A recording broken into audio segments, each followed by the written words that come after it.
Hey everybody.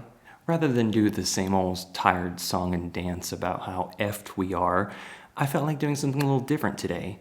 In fact, an individual protest to the corporate machine that is our world at the moment. Indeed. There was just a post published in the Washington Post. I'll get to the surprise in a moment, but I'll just give you a hint in case you can't get that long in the video. It is a meat sandwich. Yep, the thing environmentalists dread the most. How many gigatons of carbon went into this? Probably much too many. But I'm doing it for a reason, for a good cause, yes, to protest the machine, to protest Bezos flying around in his little private jet, laughing that his little pawns are writing such hogwash, still putting out content like this in, 2023? Yes, we're here, people are just catching up. So, cut to the chase. This is a meat sandwich from Hanini Subs in Akron, Ohio. It's one of the best. In fact, I just talked with the managers who are from Turkey, and their grandparents are something like a few miles from the epicenter. They told me it's horrific, even worse than the ones before. You gotta remember, most buildings there are made from concrete, so they just got leveled out and they have to live outside. They do not have the luxury of this meat sandwich. Luckily though, we have the Washington Post to come along and tell us, can individuals solve climate change? Question mark. New federal cash makes it more possible than ever. From Shannon.osaka.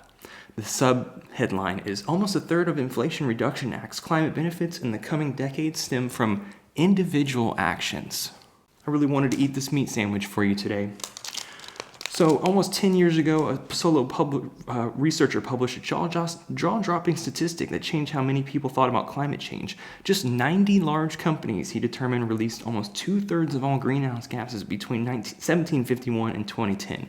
Things like Chevron, Exxon, and BP made the list. Guys, I don't need to, I'm just going to paraphrase. I don't need to really dissect this article. It follows the usual trope. This is the history. This is the Inflation Reduction Act. Almost 30% of the emission reductions from the bill expected over the next decade will come from consumers switching to electric vehicles and transformation of home heating and appliances. Can we feel the irony here? Part of this is due to the gas-fueled nature of the American home. Many houses are like mini fossil fuel power plants. Well, I'm about to get into my little mini fossil fuel power plant right now. I know you want a close-up. This is a hot corned beef sandwich made by people in the business who've been doing this over a decade. Look at that thing. Let me get a close up.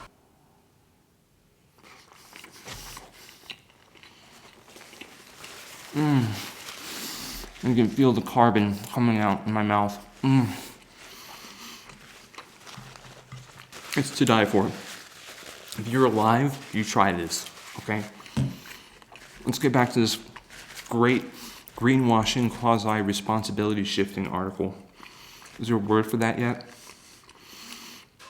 There are 104 million privately owned cars on the road. I know this is awful. This is what Americans do. We eat and we look at the phone.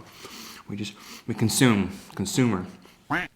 Then there are 56 million gas furnaces, 58 million gas water heaters, 5 million oil furnaces, and another 5 million furnaces that run on propane. Not to mention America's 35 million gas stoves. All those things are fossil fuel machines. We have the power to take advantage of them. Do we? Where's the power? Don't see it. So they're giving out a bunch of money in this IRA, but are they? It's going to cost trillions of dollars, but let's be real. 7.5 in electric vehicle tax credits, 24 billion in credits to electrify homes. You can get up to $7,500 off an electric car and $2,000 for a heat pump. Now, look at this chart here showing how much power, CO2, comes from other sectors. Are they factoring in methane? Including reductions in methane emissions. So they say. So the emphasis here is, while corporate CEOs and billionaires jet around on the planet, meeting in fancy places like Switzerland and Davos, and they're flying right now. And there's a million planes right over our head right now, delivering things in just-in-time delivery. It's like dying and being sent to heaven in your own personal private jet running on cow burps. Meat sauce. Okay? Will lower income families be able to get this? No. Are we going to have enough charging stations for all these electric cars that we can, miraculously replace 104 million of them in America? This is just America, guys. They want to make you have an empowerment trip. Like, hey, I get to do stuff as an individual. It's unacceptable. It's unacceptable that we're still getting articles like this in 2023. Okay? So this is my protest. This is my individual action against Washington Post for putting out such rubbish. All right, there's a whole bunch of, some other random articles I could get into, but I really don't need to get into it. I'll just maybe link them below, take a read if you want. I just want to dabble on a few more subjects while I finish my meat sandwich. I don't have hate in my heart. I'm not living in spite, all right? I'm actually in deep acceptance phase right now. It's taken me years. Those of you who followed me through this channel, through this discovery, I'm practically almost a different person. If you keep working on yourself and you hit at an issue that bothers you, that causes you mental anguish, you'll eventually get there. I know there are a lot of newcomers to this channel. Welcome. Things are not boding well. Let me just, while I'm eating this sandwich, again, an occasion for everything, let me remind you what a 1.5 degrees Celsius world looks like. We're in a 1.2, and you're seeing the damage and destruction and everything, extremes. People routinely write me and say, it's 40 degrees above normal where I live, or below. And these extremes are happening, if you're smart to pick up pattern recognition, you can sense internally that they're lasting for longer. We're staying in blocking patterns. The jet stream is getting locked up and keeping us in these extremes for a long time. I don't need to educate my audience about this. What I'm saying is that we'll keep noticing them getting more extreme and for longer. And before you know it, Texas and all the South is a frying pan. For days on end, you can't go outside. It's over 125 degrees. Windstorms are going to be knocking out power lines all around here. There's nowhere safe. Okay, there's nowhere safe. And certainly not electrifying our cars and, none of that's going to help it, okay? Everyone's smoking hopium. You said it. These are the prep years. Eat your meat sandwiches, get your fill. So a 1.5C world is one in which 70 to 90% of the coral reefs are gone. This is directly from the IPCC. All the governments agreed on this. And these are like minimum measurements, okay? We don't even really know the full extent. What do you think relies on the coral reefs? The algae and the bacteria, the bloom, all of it. There's a whole ecosystem that another ecosystem relies on. It's basic ecology. And so you wipe out 70 to 90% of the food supply and ecosystem, that which millions of other species of aquatic life depend on. What kind of effect do you think that's going to have? And the oceans are over-acidified. Things cannot thrive in these conditions.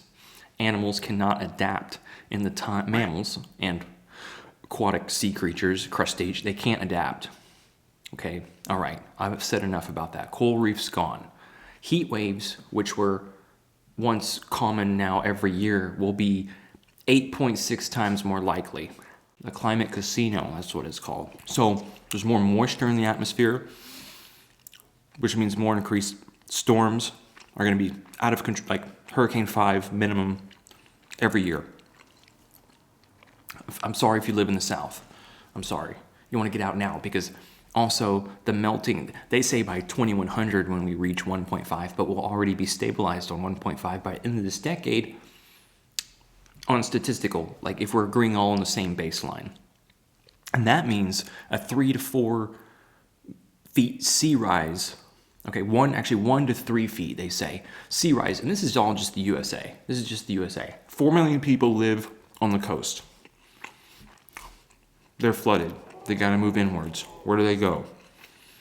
The whole South is either in scorching heat during the summer, where you can't even go outside without catching a heat illness or fainting. And there's droughts, there's no water. We also know from the IPCC in 2018, you can look all this up, guys, said that a 1.5 degree world would significantly impact.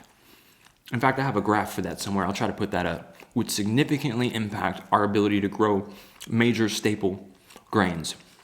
Okay, and I got a chart for that. This is their examination of that. I'm not saying any of this shit. Okay, this is all documented, and I'll put links below. So to recap, a 1.5C world, which will feel a sample of that when we break into El Nino next year. It's mild and calm right now, I know, guys, but shit's about to take a turn for the sideways. You know that. Okay, we reach a 1.5C world. What does that mean? On minimum, base measurements, 4 million people get flooded out from their homes in the coastal areas. But stay with me. All of our staple grain crops start failing significantly. Droughts and heat waves completely eliminate habitat for much of the southern U.S. Wildfires are everywhere on the West Coast, and the coral reefs are done, which means a food supply for billions of people is basically eliminated. So already right there, and these are just basement, I have even covered all, the full spectrum here of this is just from one aspect of climate, just from base, minimum damage. This isn't negative, this is just what we're facing, okay? This is the war that we have on the horizon. We have already, with what I just said, with Colorado River drying up, the Great Salt Lake drying up in the next few years, more severe hurricanes, storms, floods. Again, that drought and heat thing is a big killer. We have easily hundreds of millions of people shifting across the country with political tensions and cost of living the way it is now, because we know it's not going down. I get it. This is why people call me negative. Well, I'll just stick to eating my meat sandwiches and staying true to the truth. Washington Post headline is "Democracy dies in the darkness." Well, I would say we're pretty damn dark right now, if you ask me. My meat sandwich and monologue for the day. Hit like and subscribe. Welcome all you new little miracles. I'll put some additional links in the description below. So you get bored, you can check it out. Basically, as you expect, Americans we're just barely getting by. I'm gonna finish this sandwich and I'll talk to you guys soon. Doom Wizard out. Peace.